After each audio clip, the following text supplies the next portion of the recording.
नमस्कार मंडळी, आज पलक किचनमध्ये बनत आहेत खुसखुशीत खमंग असे साबुदाणा वडे, उपवासाचे साबुदाणा वडे। आता नुकतीच एकादशी येऊन गेलेली आहे, तर ह्यापुढे उपवासांचं मालिका चालू होईल। त्यानंतर आपण पहिलाच पदार्थ हा बघणार आहोत, खुसखुशीत असे साबुदाणा वडे।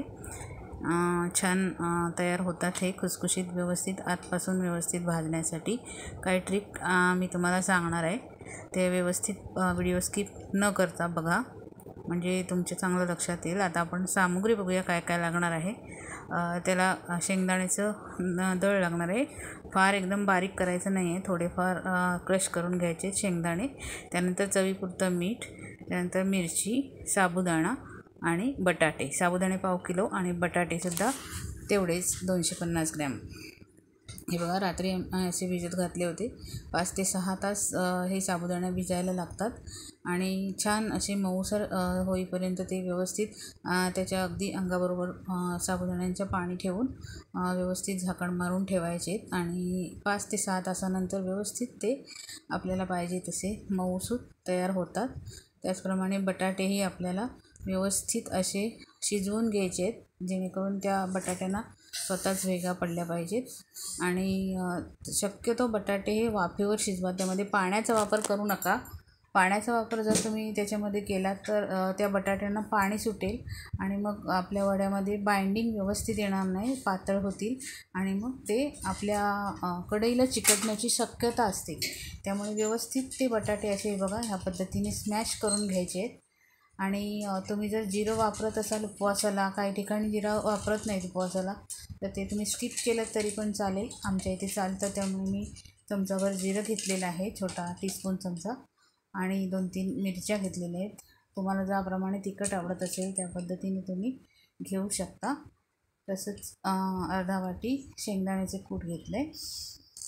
अशा पद्धतीने आपल्याला हे व्यवस्थित स्मॅशरने स्मॅश करून घ्यायचं आहे। तुमच्याकडे स्मॅशर नसेल तर ते तुम्ही किसणीवर किसूनसुद्धा घेऊ शकता किंवा हाताने व्यवस्थित बारीक होतं ते, त्या पद्धतीने तुम्ही करू शकता। आता जसं आपण कणिक मळतो तशा पद्धतीने आपल्याला मळून घ्यायचं आहे। फक्त एक शक्यता दाट असते की काही वेळेला जर आपण आधी मिरच्या त्याच्यामध्ये घेतल्या तर त्या मिरच्यांचा जो तिखटपणा आहे तो आपल्या हाताला लागून त्याचा आपल्याला त्रास होऊ शकतो। म्हणून शेवट त्या आपल्याला त्या मिश्रणामध्ये मिक्स करायचे आहेत।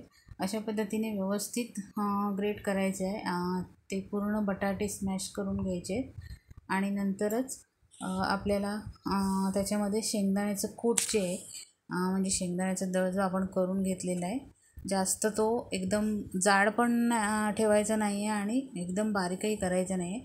थोडेसे त्याचे जे अखंड दाणे असतात ते जर दाताखाली आले खाताना तर छान वाटतं। जर तुम्हाला ते तसं आवडत नसेल तर अगदी बारीक केलं तरीही चालेल, तसं काहीच प्रश्न नाही आहे। आणि चवीपुरते आपल्याला याच्यामध्ये मीठ मिक्स करायचं आहे। अशा पद्धतीने व्यवस्थित ते आपल्याला बारीक करून घ्यायचं आहे, हे बघा अशा पद्धतीने। आणि नंतर थोड्या वेळाने आपल्याला ते सगळं एकत्र करून हाताने व्यवस्थित असं पद्धतीने जसं आपण कणिक मळतो त्या पद्धतीने आपल्याला ते मळून घ्यायचं आहे। आणि मळत असताना एक काळजी घ्यायची आहे, म्हणजे पहिल्यांदा आपल्याला त्याच्यामध्ये मिरची मिक्स करायची नाही आहे। थोड्या वेळानंतर जेव्हा आपलं संपूर्ण ते तयार होईल तेव्हा मिरची मिक्स करायची आणि चवीपुरतं मीठही त्यामध्ये आपल्याला मिक्स करून घ्यायचं आहे। मीठ जर तुम्ही बटाट्यामध्ये अगोदर मिक्स करून घेतलं तर ते बटाटे लवकर स्मॅश होतात आणि दुसरं म्हणजे ते बटाटे मिक्स व्हायला जास्त लवकर मदत होते। तर हे बघा अशा पद्धतीने आपल्याला ते घ्यायचं आहे आणि नंतर मग संपूर्ण व्यवस्थित आपण जसं कणिक मळतो त्या पद्धतीने ते मळून घ्यायचं आहे। बघा अशा पद्धतीने दिसेल। आणि मळून झाल्यानंतर मग त्याच्यामध्ये आपल्याला शेंगदाण्याचं कूट जे आपण करून घेतलं आहे, शेंगदाण्याचं दळ, ते आपल्याला मिक्स करायचं। हे बघा अशा पद्धतीने दिसेल। व्यवस्थित बाइंडिंग येतं त्याला, व्यवस्थित असे सुक्या पद्धतीने झाले पाहिजेत आणि व्यवस्थित 10 ते 15 त्याच्यामध्ये आपल्याला व्यवस्थित हे करून, हे बघा एका साईडला मी तेल तापत ठेवलं आहे। गॅसची फ्लेम मोठीच ठेवायची आहे आणि व्यवस्थित तेल कढायला पाहिजे। हे बघा 10 ते 15 गोळे त्याच्यामध्ये व्यवस्थित झालेले आहेत। तर अशा पद्धतीने करून घ्यायची. जसे आपण बटाटे वड्यांचे वडे तयार करून घेतो तशा पद्धतीने घेतो. काही वेळेला ह्याच्यामध्ये होलसुद्धा पाडला जातो मध्यभागी, म्हणजे ते आतल्या मध्यभागातून छान शिजतात. पण मी होल पाडला नाही आहे. तुम्हाला पाहिजे असेल तर तुम्ही पाडू शकता. तर ते वेगळ्या पद्धतीने दिसायलासुद्धा वेगळे दिसतील. हे बघा, अशा पद्धतीने तेल व्यवस्थित उकळून घेतलं की मगच त्याच्यामध्ये आपल्याला वडे सोडून घ्यायचे. गॅसची फ्लेम मोठीच ठेवायची जोपर्यंत आपण वडे घालून घेत नाही त्याच्यामध्ये. कारण सुरुवातीला तेल जर हे असेल, थंड असेल तर ते म्हणजे थोडंसं कोमट असेल तर ते वडे चिकटण्याची जास्त शक्यता असते. त्यामुळे सुरुवातीला आपल्याला हे फ्लेम गॅसची जरा मोठीच ठेवायची आणि मग लो टू मिडियम फ्लेमवरती आपल्याला ते तळून घ्यायचे आहेत. हे बघा, अशा पद्धतीने मी कढईत ते वडे सोडलेले आहेत. जेवढे त्याच्यामध्ये राहतील, त्या आपल्या कढईमध्ये राहतील तेवढे आपण ते घ्यायचे. आणि उलटण्यासाठी आपण सुरुवातीला झारा न वापरता असा जर तुमच्याकडे काटा चमचा असेल तर तो घ्यायचा आहे आणि हे एक वडा आपल्याला व्यवस्थित उलटून घ्यायचा आहे. अजिबात चिकटत नाहीत हे वडे. जर का तेल कमी प्रमाणात तापलेलं असेल तर मग ते चिकटण्याची शक्यता असते. शक्यतो जे कढई असते ती निर्लेपच्या पद्धतीची असते तसली घ्या, म्हणजे तुम्हाला जास्त करून प्रॉब्लेम येणार नाही. किंवा जर तुम्ही ॲल्युमिनियमची वापरत असाल तर जाड असेल अशी घ्या, म्हणजे वडे त्यामध्ये चिकटणार नाहीत. हे बघा, अशा पद्धतीने छान खुसखुशीत वडे झालेले आहेत. पहिल्या बॅचमध्ये आपल्या 5-6 वडे झालेले आहेत एकूण. आणि आता ही आपण दुसरी बॅच सोडत आहोत अशा पद्धतीने.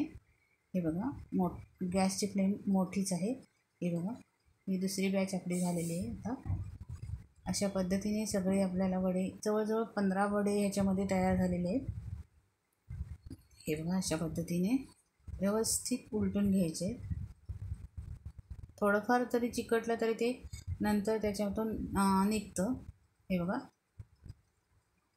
जरा चुकून माझं ते तेलाच्या बाहेर गेलं होतं म्हणून चिकटलं. हे बघा, अशा पद्धतीने छान खमंग वडे झालेत. मी तुम्हाला फोडूनही दाखवते.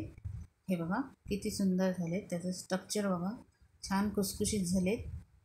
मी मुलीला खायला दिलेत तर ती खाऊन तुम्हाला त्याची चव कशी झाली असेल ह्याचा बघितल्यावरच आपल्याला अंदाज येतो आहे. हे बघा, अशा पद्धतीने छान खुसखुशीत झालेत. तुम्ही अशा पद्धतीचे छान खमंग खुसखुशीत वडे करून पहा आणि कसं झालेत ते मला नक्की कळवा.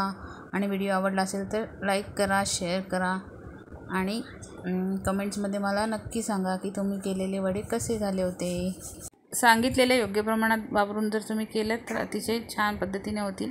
मी टॉमॅटो सॉसबरोबर सर्व केले. तुम्ही पाहिजे तर चटणीही